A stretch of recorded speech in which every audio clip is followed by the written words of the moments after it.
Our plugin of the week is the Manny Reverb.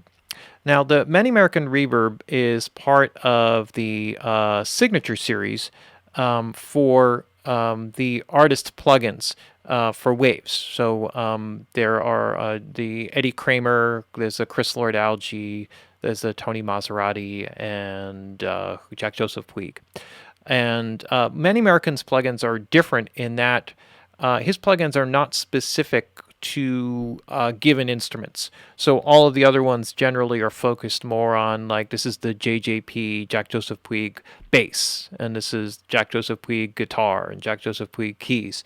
And so you would get the signature sounds of all of these famous mix engineer producers built into plugins, and then you would give you a bunch of controls that would allow you to determine what get their basic character sound. And in a way, those things can actually work kind of quickly. Like, you can really whip together a mix kind of quickly with that type of plugin. Now, the Manny Reverb and a lot of his processors are unique in that they get very focused on particular things that he uses.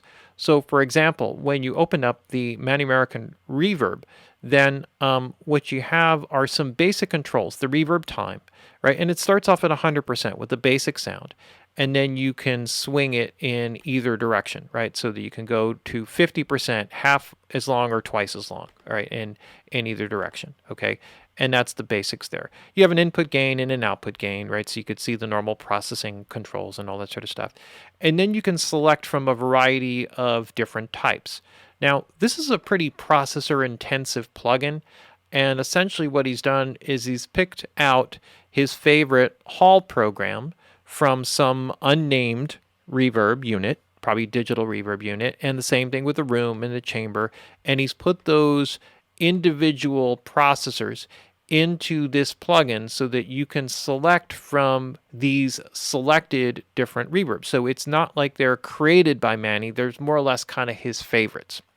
Now, when you use this plugin, one of the things that will happen is you can't really automate a lot of the parameters on it, especially like the changing of the reverbs, because there's a delay for it to load the impulse responses or the settings that go along with each of the individual things.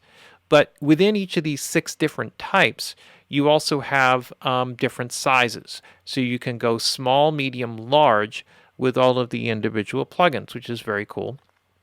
You have the reverb time adjustment. You can set pre-delay, right, from 0 all the way up to, I don't know, let's see, where does it max out at? Probably maxes out at like 500 or something like that.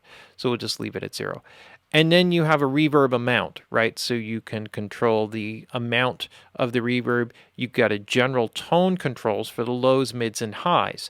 And what this generally does is when you have a reverb, quite often, especially digital reverbs, well, not with analog reverbs, that's for sure, but with digital reverbs, you have different reverb times that you can control or set, like with crossover points. You could put more reverb time in low-mid frequencies, or you could put more reverb time in high frequencies if you want to. And this sort of has 3 stages, more or less, of that, where you control the basic tonal characteristic of it. So if you were thinking about a natural acoustic space, most natural acoustic spaces, the reverb time for high frequencies disappears much more rapidly. That's what makes a plate reverb so unique, because it's physically a metal plate, that those high frequencies don't dissipate necessarily as quickly. So you get this real present high end, which is what makes a plate so interesting, right? But you have these individual controls that work along with this. And then you also have the ability to compress the reverb. So if you've watched some of my videos, you've seen that sometimes I'll compress the reverb, and this gives you the ability to compress the reverb, which allows you typically to shorten the reverb time so that it becomes more audible. So compressing reverbs is not something that I've created in here. It's something that exists and a lot of people use. Now, in addition to all of this, are other layers of processing. So you basically have some tone controls, and then you also have a modulation section that allows you to add phasing or flanging types of effects into the reverb. And this is kind of not an uncommon thing. It's not overused, but flanged reverb can be a really, really, really cool effect, right? And sometimes with reverbs, really dense things like this, these are the best places where you can hear these types of effects, right? And where they're best implemented. You have a distortion control for distorted reverb, which is a little bit unusual. And then you have a wet-dry control. So in this type of thing, we could select a particular All reverb the type, songs that we sing, right? And we got like our basics the here. sun was shining on, shining out there, yellow and blue looking everywhere. Right, so you got a really cool sounding hall space. If it's a little bit too bright, I can tone down on the highs, right? Or maybe add a little bit more mid All the character, songs that we sing, right? And there, we could play with that just from this perspective. And then if we wanted to sort of flange or phase this, all the songs that we sing. and I can The slow. sun was shining on, shining out there, yellow and blue looking everywhere. To see you this far, so far, and all I've got left to say is And then I can the also just smoke distort it. clears,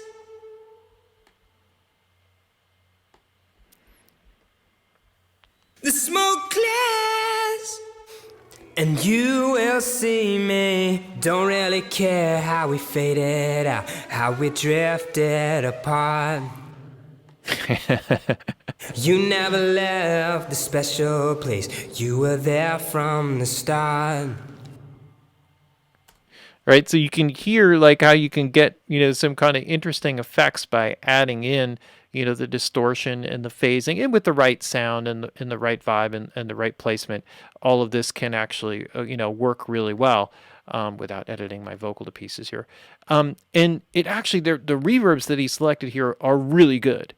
So it's not as if when you select them, if you're just kind of working with them. And it's also cool that you can keep the effects and go between the different sounds. Okay, and also if you set it up on an insert, then you have a wet-dry control, right? And so I that's, found your picture just the other day. I went back to the place.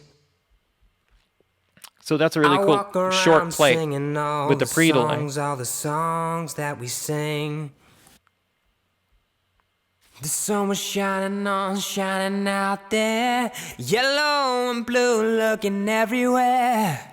And then we could compress To it, see you this far, so far, and all I've got left to say. which probably works a little bit more with like an ambience type of thing, where you can compress it pretty heavily and kind of I get. found your picture just the other day. I went back to the place. And this is much more like an early reflections kind of thing, right? When you get to this. I found your picture just the other day. I went back to the place. A little bit more of a roomy kind of vibe here. So, and this might be a cool thing for the flanging or phasing type of effect.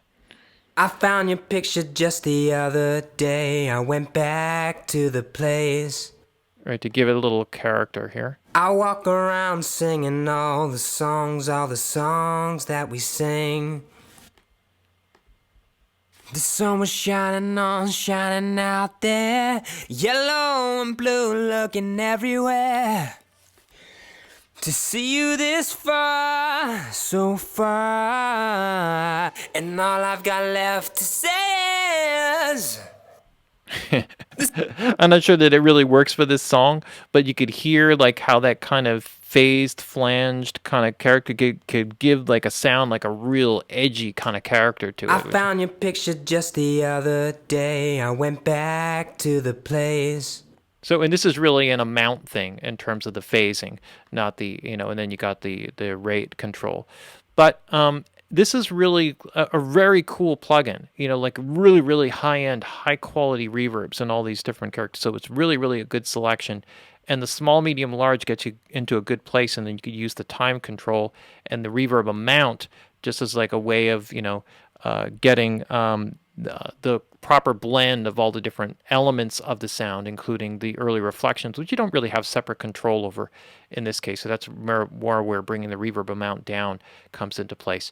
But very cool plugin, right? I really, really dig this. And this is, sometimes is like just a go-to because it has a lot of the classic reverbs that I'm used to that I don't have in plugin form, right? And so this is a good one. So there you have it. There's the an interesting one and a nice reverb plugin. There's not a lot of plugins or reverb plugins in the Waves collection, and this is really a nice addition for all of that. So, all right, so there you have it. That's our plugin of the week, the Manny Marroquin Reverb.